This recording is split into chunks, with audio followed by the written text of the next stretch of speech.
Dear Indian education system, पापा, mummy और society, आज मेरा रिजल्ट आ गया और मैं फिर से फेल हो गया।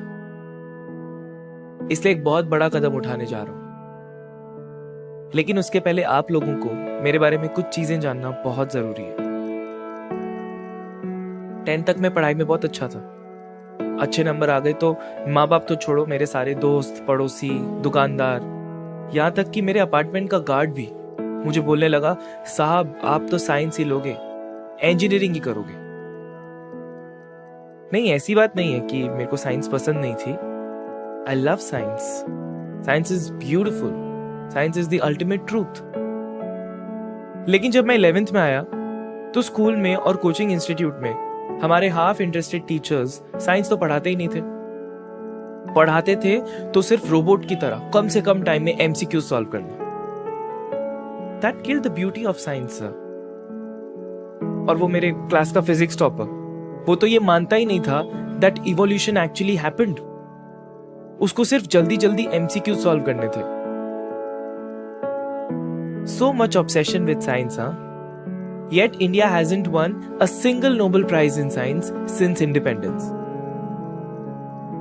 Nobel Prize तो चलो awards हैं. India produces the maximum number of engineers per year. Yet India ranks 60th. 60th in the Global Innovation Index. That means no major innovation has happened since independence. सिर्फ Aryabhatta invented zero. यही करते रहते हैं। सच बताऊं तो 10th के बाद I wanted to study physics, graphic designing, coding, history, music and English literature. मेरे इंटेलिजेंस और कैलिबर का वैल्यूएशन इन सारे सब्जेक्ट से क्यों नहीं हो सकता था? क्यों मैं उन चीजों में अपना टाइम वेस्ट करता था जो मुझे पढ़ने ही नहीं थे? तो मैंने छोड़ दिया, कोचिंग जाना ही छोड़ दिया। कोचिंग के टाइम पे घर से निकल जाता था, पार्क में नॉवेल्स पढ़ता था, नई नई जगह घूमता था। To be honest, I felt free. It felt good not to be a zombie. I learned graphic designing on my own. I listened to some beautiful music by Mozart and Rahman. I read poetry. I taught myself Python. And I read some amazing write-ups on various topics of physics. मैं एक बड़ा कदम ले रहा हूँ. I'm dropping out.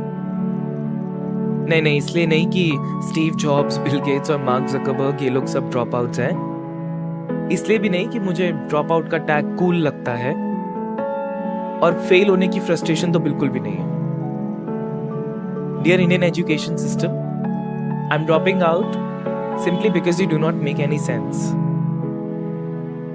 अब तुम यही पूछोगे कि तुम्हें जॉब कौन देगा, तुम्हारा पेट कैसे भरेगा?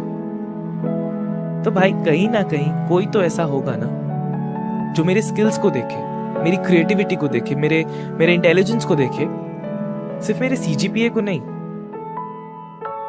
हाँ, फेल हो गया, लेकिन मैं जानता हूं कि बहुत कुछ है सीखने को, जानने को, करने को। सिर्फ मेरी मार्कशीट ही कहती है ना कि मैं कुछ नहीं कर पाऊंगा, लेकिन मैं जानता हूं कि कुछ ना कुछ अच्छा तो कर ही लूंगा।